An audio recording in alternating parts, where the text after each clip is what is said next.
Bonsoir tout le monde et bienvenue à la séance extraordinaire du Conseil. Le 10 décembre 2024, j'allais dire le 10 septembre à 18 h. Alors, je vous souhaite tous le bienvenue. Et avec l'ouverture de la séance, on passe à l'adoption de l'ordre du jour. Il est proposé d'adopter l'ordre du jour de la séance extraordinaire du 10 décembre 2024 à 18 h. Merci. Monsieur Taillard. Je propose. Merci. J'appuie. Merci. Je demande le vote, s'il vous plaît. À l'unanimité. Bon, le prochain item, ça va être la présentation du budget de fonctionnement 2025. C'est ça. Et alors, pardonnez-moi parce que mon dos va être tourné. Et on commence avec les priorités budgétaires. Merci. Il y a des ajustements qui prennent place pendant la présentation. Bon, voilà. Alors, nos priorités pour 2025 sont, je ne vais pas toutes les lire, mais l'amélioration du système de drainage, ça, c'est définitivement une priorité de la Ville. En travaillant sur les diverses alternatives qui s'offrent à la municipalité. C'est sûr qu'il faut qu'on prenne en considération, merci beaucoup, en considération le problème d'inondation lors des pluies diluviennes. Une deuxième priorité, c'est le plan particulier d'urbanisme, le PPU, pour le secteur Rockland. Qui permettra d'améliorer la qualité de vie des résidents. Ce plan définira la stratégie et des objectifs clairs pour le développement harmonieux du secteur. Une troisième, ce serait de créer un réseau cyclable couvrant l'ensemble de la ville. En particulier, on va l'intégrer et améliorer l'aménagement du verdissement du secteur de Bates et Plymouth. Et aussi de reviser et moderniser le règlement de zonage pour mieux refléter les enjeux urbanistique actuels et anticiper les besoins futurs de notre ville en s'alignant sur les meilleures pratiques en matière de développement. Et on continue with our budget priorities. Obviously, road safety is a priority with us here, and we want to make sure that there is an accessibility and proper traffic flow in our municipality. We want to create innovative solutions for reducing traffic speed and for controlling traffic journeys and intermunicipal congestion that we are experiencing. We'd like to implement an asset management plan and a strategy to maintain infrastructure in good condition and to deliver our sustainable services to all residents of our community. We are going to study the possibility of introducing paid parking in the center of our town. As we all know that, and as we've been promised, the REM will be opening up sometime in the fall of 2025 if their estimated time opening is accurate. And we also need to plan for the merchants that exist in the center of our town and also for the residents that live there as well. So we want to ensure that there is a fairness applied to our municipality. And obviously the administration and management financing of our expenses have been provided for in this budget, and the construction and naturally all of the infrastructure required for the new sports and community center and 3040 Roosevelt building are included in our operating budget. Alors on passe à nos revenus. Alors cette année, on anticipe le budget de fonctionnement, le sommaire des revenus, va augmenter par 7,9 millions de dollars, une croissance de 6,38 %. Le budget 2025 aucune augmentation des tarifs n'est prévue, que ce soit au niveau des tarifs pour la consommation d'eau, l'émission de permis et ou l'inscription au programme des loisirs. So we're not increasing the cost of our programs and the cost of our services. Les taxes foncières, comme vous voyez, les compensations obtenues de les taxes foncières, la tarification de l'eau demeurent nos principales. Les taxes foncières et les tarifications d'eau sont nos principales sources de revenus, totalisant 114 millions de dollars, 9 millions de dollars, 115 millions de dollars, et constituent à peu près 87 de nos revenus totaux.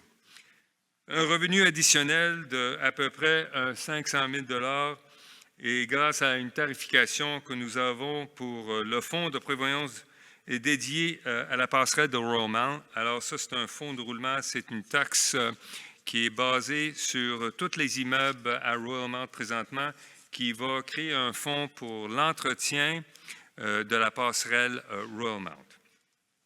On passe aux prochaines. Et les revenus. Bon. So the revenues continued. So there are local sources, roughly $13.2 million, which represent 10% of our total revenue.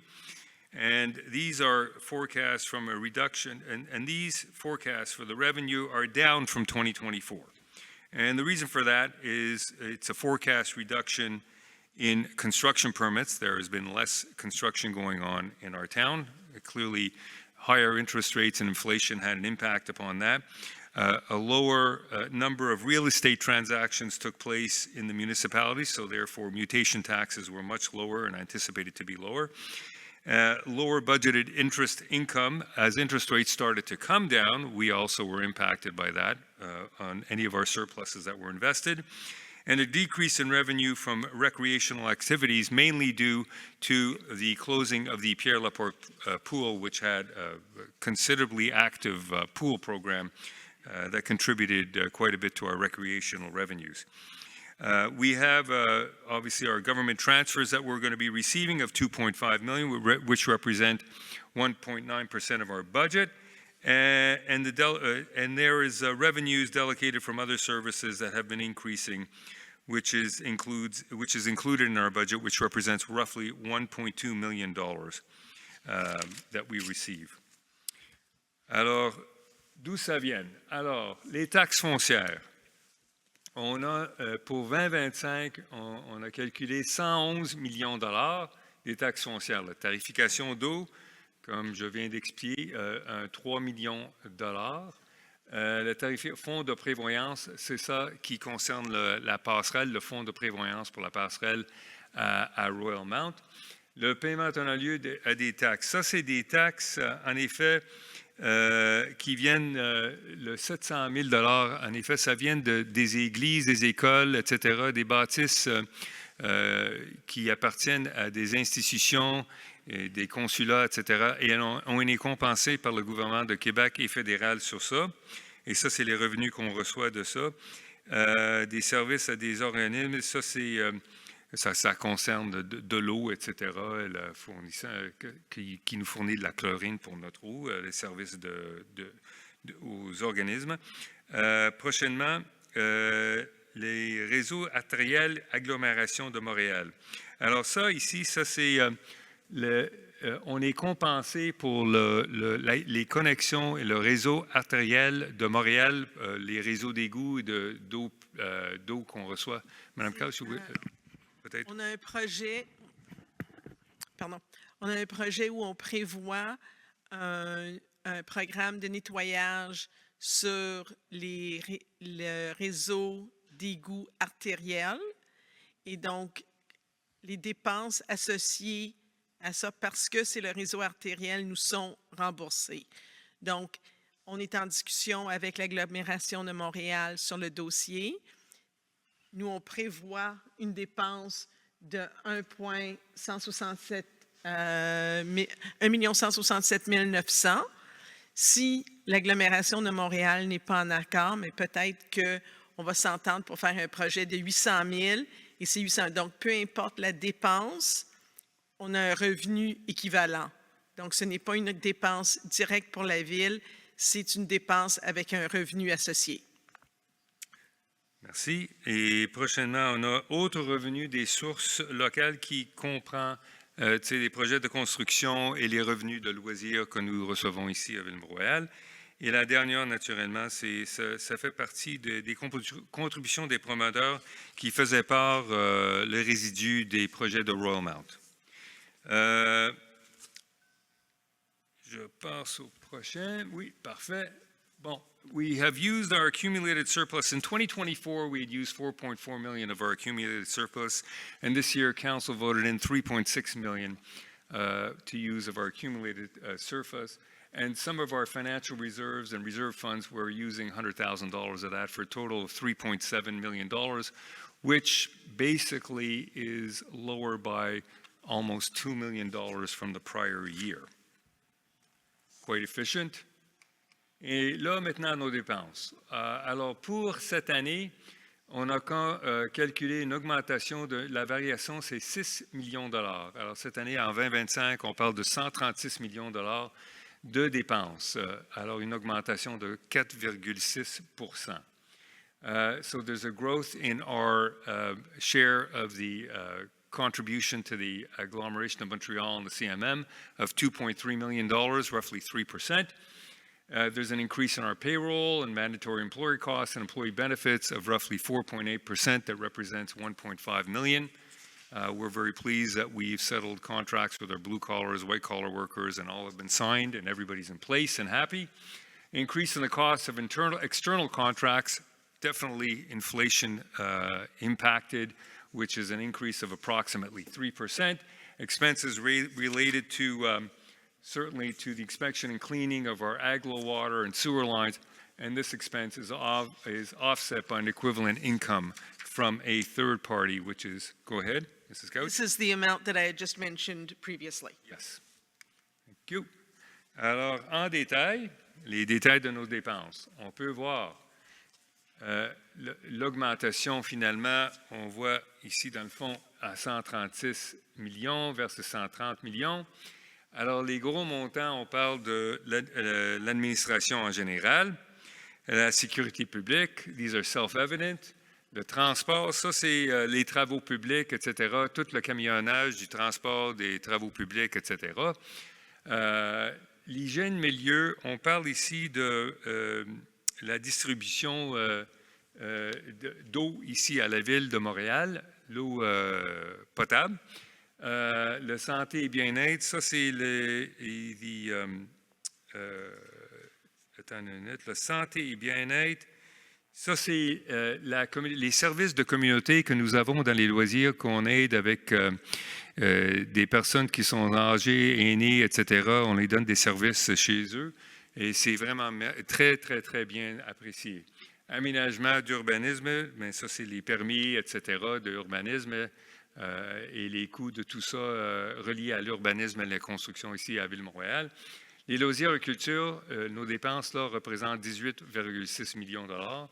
Les frais de financement, 2,5. Remboursement en capital de dette, c'est évident. Ça, c'est un montant qui est calculé, 57 000 $. Je peux l'expliquer, mais ça prend très longtemps. Je suis très à l'aise de l'expliquer pour ceux qui veulent savoir qu'est-ce que c'est. En effet, c'est des bâtisses qui vont peut-être être démolies ou plus usées. Alors, on calcule l'amortissement là-dessus et le coût de la démolition ou de revêtement de ces bâtisses qui ne vont pas être utilisées. C'est un calcul qui est incroyable, mais en tout cas, ça représente 57 000 $. Alors, nothing to break our heads about. Les frais de recouvrement du promoteur, encore, ça, c'est le Royal Mount. Le code-part du CMM qu'on paye, le code-part de l'Aglo de Montréal et le code-part du centre-ville de Montréal. Alors, on peut voir ici exactement la définition et comment les fonds sont distribués et calculés de Montréal, l'agglomération de Montréal, and where your monies, your dollars are going to. You can see it goes to public transport. The major line items are public transport, police, fire and security, and various financial servicing of the debt. Whoop, sir, wait a second. I went too far, sorry. Servicing of the debt, which is a big sticking point with many of the emerged municipalities. We're trying to figure out why we're paying for a lot of the debt that Montreal takes on without our approval. Water services, naturally, general administration, and a whole list of other items, as you can see down here, that form part of our agglomeration fees, but we wanted to break it out for you. Bon, les impôts fonciers. Alors, cette année, les impôts fonciers vont augmenter across the board par 2,52%. Ça veut dire qu'une maison unifamiliale avec une valeur moyenne que nous avons ici, la valeur moyenne d'une qui est 1,9 million de dollars, le taxe va augmenter par 254 dollars cette année. Si vous avez une maison de 10 millions de dollars, votre taxe va augmenter par 2,52%. Alors, ça, c'est l'augmentation pour cette année. Alors, on peut voir comment les taxes est reparti. Qu'est-ce qui va à l'agglo? Qu'est-ce qui va à l'agglo? C'est 66%. Qu'est-ce qui vient pour les opérations de Ville-Montréal? C'est 34%. En suivant, alors, on peut démontrer comment est-ce que nos sous sont dépensés ici à Ville-Montréal sur une résidence moyenne, où est-ce que les sous sont répartis. Alors, on a le quote-part, que vous voyez ici, 6 800 $. Administration générale, 783 $. Les parcs et forêts, 443 $. C'est le troisième ici. Enlèvement de la neige, réseau routier, service de la dette, sécurité publique, loisirs et santé, bibliothèque, eau et égouts, et on voit tout ça, etc. Collecte et terrains récréatifs et jeux, qui représente le 10 357 $ d'une facture de taxe sur une résidence moyenne de 1,9 million $. Et pour vous démontrer où est-ce que et comment est-ce que les tarifications vont être représentées dans votre facture, que vous soyez résidentiel ou des immeubles de sixplex et more. Alors, so last year was 52 cents per mill rate. This year it's 53.35, an increase of 2.52%. And the 2.52% holds itself all the way down the board for sixplexes and more, for non-residential, commercial, for industrial, and for vacant lots. So it's even across the board. Alors, là, on vient à la période de questions. Alors, je vous invite. Et les questions? Oh, désolé, j'ai été trop vite. On va passer au prochain item, à l'adoption du budget. Merci beaucoup. Whereas in accordance with Section 474 of the Cities and Towns Act, the Council shall prepare and adopt the budget of the municipality for the next fiscal year and provide therein the revenues at least equal to the expenditures provided therein. We submit to Council to adopt the 2025 budget in the amount of $136,144,500 as shown in the attached schedules, to appropriate $3,500,000 from the appropriated accumulated surplus to finance operating expenditures of the year 2025, d'affecter 90 000 du surplus accumulé affecté et 220 000 de la réserve financière élection au financement des dépenses de l'exercice financier 2025 relatives aux élections municipales, d'affecter 53 000 du surplus accumulé affecté à l'installation d'une œuvre d'art afin de financer la mise en place en 2025 de la sculpture, d'affecter 890 000 de la réserve financière pour le remboursement de la dette à long terme au remboursement anticipé d'un emprunt à long terme, to authorize the town manager to provide such services, to carry out such works, and to meet such expenditures as are provided for in the 2025 budget, the whole in accordance with the dispositions of bylaw number 1402 concerning the delegation of certain municipal officers of the power to authorize expenditures and sign contracts on behalf of Town of Mount Royal. Thank you. Je propose. Merci. J'appuie. Merci. Je demande le vote, s'il vous plaît. À l'unanimité. Merci beaucoup. Alors, là, on passe à la période de questions, s'il y a des questions. Oui? Seulement sur le budget. Merci. Bonsoir. Bonsoir. Karine Jumig, 7 avenue Kenaston. Bonjour à tous. Je repose la même question que j'ai posée au PTI, qui n'était pas la bonne instance. Quelle est la partie du budget que vous allez associer aux communications, à la sensibilisation, à la formation de vos citoyens concernant tous les enjeux reliés aux inondations, aux pluies diluviennes et autres? Comment améliorer, je vais juste finir, comment améliorer les communications aussi sur le site Internet, sur plusieurs conférences ou autres ou réunions avec les citoyens? Oui, parfait.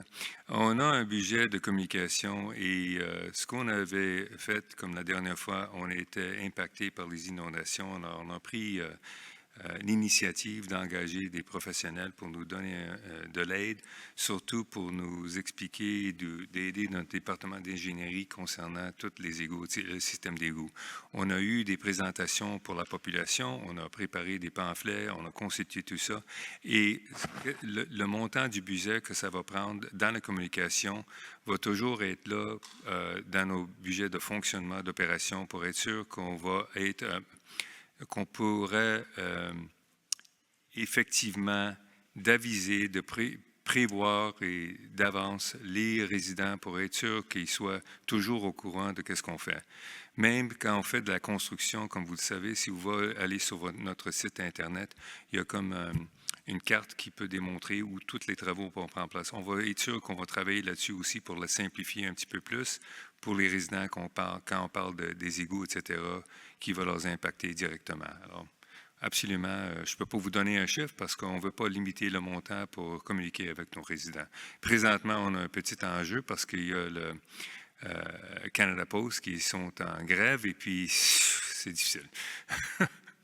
Je comprends, mais est-ce qu'il y aura une partie budgétaire dans les communications un peu plus, sachant que c'est votre enjeu prioritaire? J'étais contente de le voir aussi dans la présentation, mais est-ce qu'il y aura quelque chose? On a un budget de communication naturellement, et puis si ça prend plus de sous pour ça, c'est sûr que le conseil va allouer, on va voter là-dessus. Il n'y a aucune question.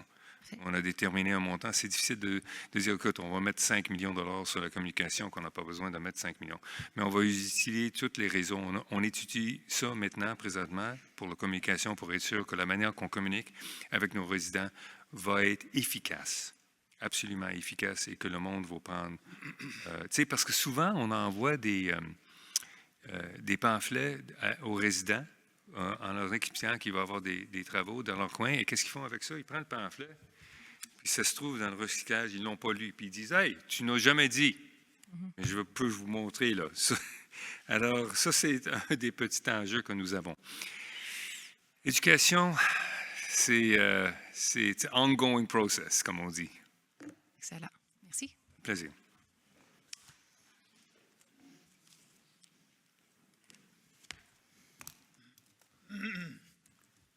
Bonsoir.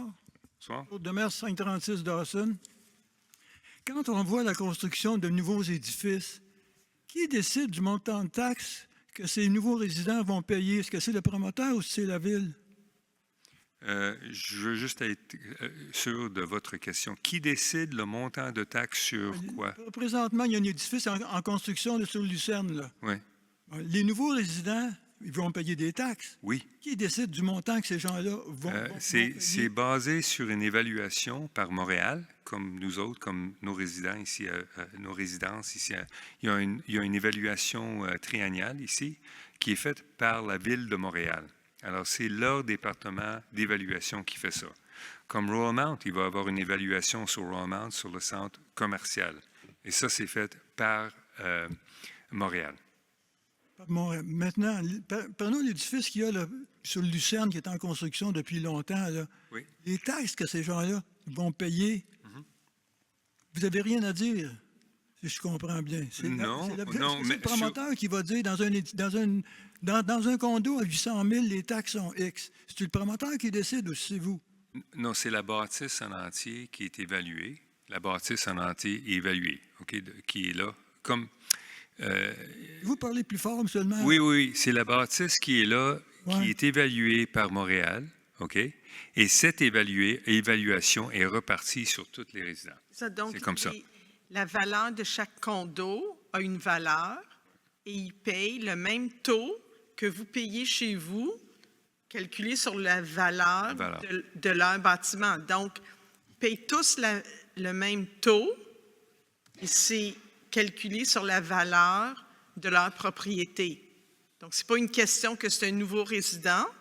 C'est la question, c'est quelle est la valeur de la propriété de quelqu'un et le taux est appliqué et c'est ça qu'ils payent comme compte de taxes.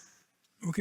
Maintenant, quand les permis pour ces nouveaux édifices sur Plymouth, il y en a plein, là, avaient été donnés, je crois que c'était avant vous autres, on avait dit que c'était pour mener les taxes des résidents de Montréal bas, c'était pour faire baisser les taxes. Mais moi, je n'ai jamais vu des taxes baisser à Ville-Mont-Royal. Ça augmente à chaque année, même s'il y a de nouveaux édifices qui poussent comme des champignons. Écoute, comme vous avez dit, je faisais pas partie de cette annonce que ça va baisser les taxes. Moi, je dirais jamais ça, numéro 1. Numéro 2, il faut pas oublier que il y a eu, après le COVID, il y avait eu l'évaluation municipale triennale qui a pris place avec Montréal. Et c'est Montréal qui l'a fait pour toute l'île de Montréal. Dans le cas de Ville-Montréal, l'augmentation moyenne qui est arrivée pour les bâtisses, la valeur moyenne à Ville-Montréal, c'était une augmentation de 37 % établie par Montréal. OK? Et c'est eux autres qui ont calculé ça. Il y a des personnes qui ont décidé, écoute, je vais contester mon évaluation de taxes pour baisser la valeur, mais le restant, écoute, ces bâtisses montent, les services augmentent, les coûts augmentent, comme vous le savez. Alors, ce n'est pas une excuse, mais je peux vous dire que, écoute, on n'essaie pas de faire des sous sur le dos des résidents de Ville-Montréal. Je suis contribuable comme vous. Quand on regarde l'augmentation des revenus des taxes de l'année passée versus cette année, c'est combien? Le chiffre, vous l'aviez, là. L'augmentation des revenus? L'augmentation des revenus. C'était... attendez une seconde. Je vais reculer. Juste sur les taxes des citoyens, là. Oui. Bon, les revenus, ils ont augmenté de 124 millions à 132 millions de dollars. Donc, 8 millions de plus. Non, l'augmentation, le taxe foncière, vous prenez 103 millions versus 100... Attends une minute, pardon. Voici, M. Demers, là, ici, c'est une augmentation de 7,8 % de valeur de revenus sur les taxes. Oui. OK. Maintenant, chaque édifice devient comme une unité, devient comme un produit que que quelqu'un vend. Ce produit-là, il rapporte. Est-ce qu'on peut le faire, disons, édifice par édifice? Comme dans le carré Lucerne, là, il y a un gros monstre en train de se construire. Là. Ça va rapporter une fortune, ça, ce gros monstre-là. C'est d'une laideur épouvantable. Ce n'est pas votre problème. Là. Mais combien d'argent? Est-ce qu'on peut savoir combien d'argent chaque nouvel édifice va rapporter? À qui? Au promoteur? Ou en revenu? À la ville. Bien, on va le savoir une fois que l'évaluation est faite. Comme le nouvel édifice là, qui est sur Lucerne puis Glendale. Là. Bien, une fois que... Si c'est des condos à vendre, les condos vont rapporter parce qu'il y a un taxe de mutation, n'est-ce pas? Alors, on va le savoir quand les évaluations vont être faites sur ces condos et le taxe va être basé sur chacun des unités, basé sur leur évaluation foncière. OK. C'est tout. Merci beaucoup. Le bon travail. Merci beaucoup, M. Demers. Alors, on passe au prochain item. Alors, levée de la séance. Oh, désolé. Oh, pardon. Allez-y. Bonsoir, Anne-Sophie Tétrault, 477 Kindersley. Première chose, est-ce que ces diapos sont disponibles un peu à l'avance? Parce que c'est tellement difficile d'être capable d'avoir des constatations réfléchies sans avoir en main ces choses-là. En fait, c'est pas difficile, c'est impossible, en fait. Ils ne sont pas disponibles d'avance. C'est présenté ce soir. Après ça, ça va être mis sur notre site Web. OK. Bon, donc, malheureusement, je ne peux pas faire j'aurais vraiment aimé analyser différentes choses. Alors, je vais aller plus commentaires généraux. Alors, comme ma concitoyenne, je suis très heureuse de voir que votre priorité numéro 1, c'est la gestion durable des eaux pluviales. Puis, parce que Parce que vraiment, c'est sérieux. Je parlais de vendre éventuellement notre propriété avec mon conjoint, mais on est comme, on pourra pas tant que le problème est pas réglé. Franchement, ça diminue beaucoup la valeur de notre propriété. Alors, c'est vraiment existentiel comme problème, tu sais, plus que, c'est pas juste un irritant, c'est existentiel par rapport à notre futur dans la ville. Donc, le point, j'ai pris la peine de vous écrire pour donc m'assurer de voir dans le budget de fonctionnement. Donc, il y a beaucoup d'investissements en immobilisation à faire pour améliorer la gestion des eaux pluviales, mais aussi donc dans les dépenses. Et puis, je voulais savoir si, quand vous avez additionné tout là, pour arriver avec les gros montants qu'on voit ici, avez-vous pris en compte pour améliorer tous les mécanismes de participation citoyenne à Ville-Mont-Royal par rapport aux enjeux d'amélioration de la gestion environnementale, développement durable, mais spécifiquement donc la gestion des eaux pluviales. Donc, d'être capable d'avoir un comité consultatif en environnement, d'avoir un équivalent de Engage Westmount. Je m'excuse, parce que est-ce que c'est une question sur notre budget de fonctionnement? Parce que je ne comprends pas votre question. Désolé, c'est pas que je ne veux pas comprendre parce que c'est très long et je veux savoir le focus, c'est quoi exactement vous voulez demander sur le budget? Je repars. Qu'est-ce que vous avez pris en considération comme nouvelles dépenses pour gérer convenablement les eaux pluviales à Ville-Mont-Royal? Donc, des choses qui ne sont pas business as usual, mais des choses qui font partie de nouvelles actions pour prendre le taureau par les cornes à partir de 2025. On a tout ça dans notre PTI que nous avons passé des montants. Budget opérationnel, on a, s'il y a un besoin, vous avez mentionné quelque chose concernant des comités. Et puis, ça ne prend pas beaucoup de sous pour gérer des comités, etc. On espère la semaine prochaine, avec l'appui du caucus, d'avoir une annonce sur ça à notre conseil la semaine prochaine. Mais on a les sous nécessaires pour gérer les eaux, les projets, tout ce qu'on veut faire qui faisait partie de notre PTI. Oui, mais... Peut-être je rajouterais aussi qu'on a des sommes prévues pour des services professionnels, pour des études plus poussées au niveau du réseau d'égouts. Également, quand on a mentionné que sur la partie rémunération, que je pense qu'on a mentionné qu'il y avait les salaires, mais on a aussi prévu nouvel employé pour la gestion des actifs. Donc, c'est réparti un petit peu dans plusieurs disciplines et d'être capable de répondre aux questionnements et de prendre les bonnes décisions et les bonnes actions pour faire avancer ce dossier. Donc, oui, c'est prévu. OK. Puis, je vais dire, donc, ce n'est pas seulement des dépenses en immobilisation qui vont nous... Non, moi, je vous parle d'opération. Ce que je vous ai répondu, c'était au budget d'opération.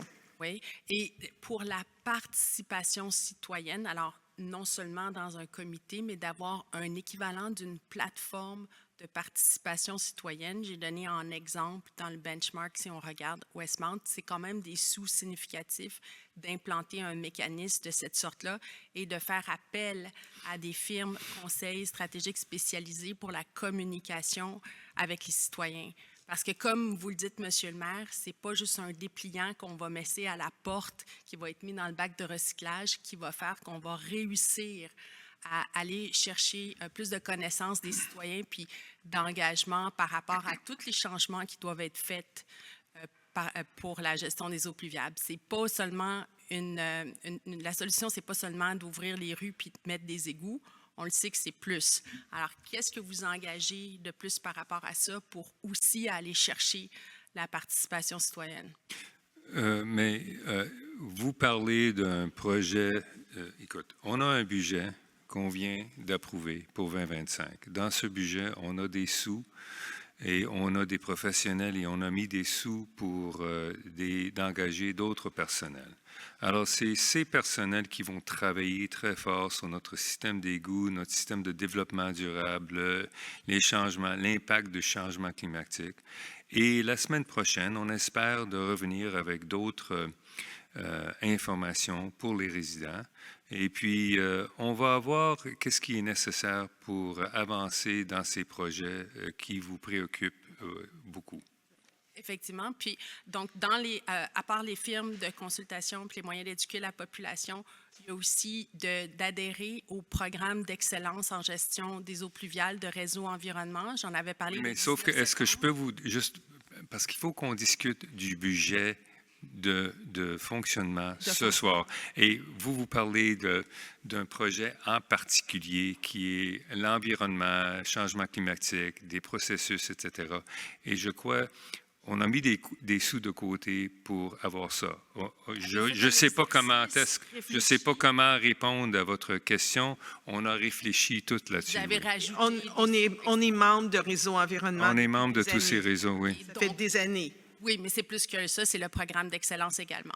En tout cas, et puis finalement, votre processus pour voir tout le plan local de développement durable, avez-vous regardé l'énumération des 50 actions pour lesquelles vous vous êtes engagé en 2021 pour vous assurer que les sous ont trouvé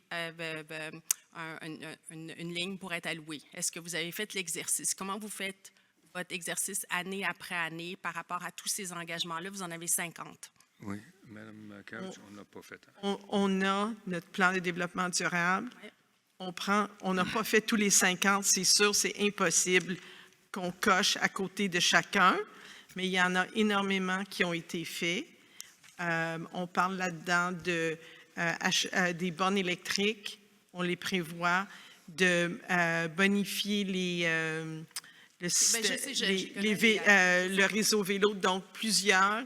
Oui, on avance là-dedans et justement, le plan va être à mettre à jour puis de voir où est-ce qu'on est rendu. Puis s'il y a des actions qui sont peut-être étaient trop poussées et qu'on ne fera pas, ou peut-être elles ont déjà été faites et la discussion aura lieu. S'assurer de pas, c'est pas impossible de faire un suivi de 50 items. Il faut juste, si on ne sera pas capable de le faire, on ne se commet pas.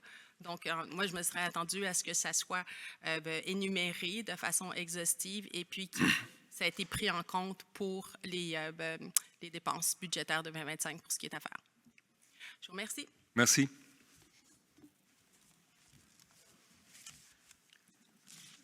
Bon, alors on passe finalement au lever de la séance. Il est proposé de lever la séance. Merci.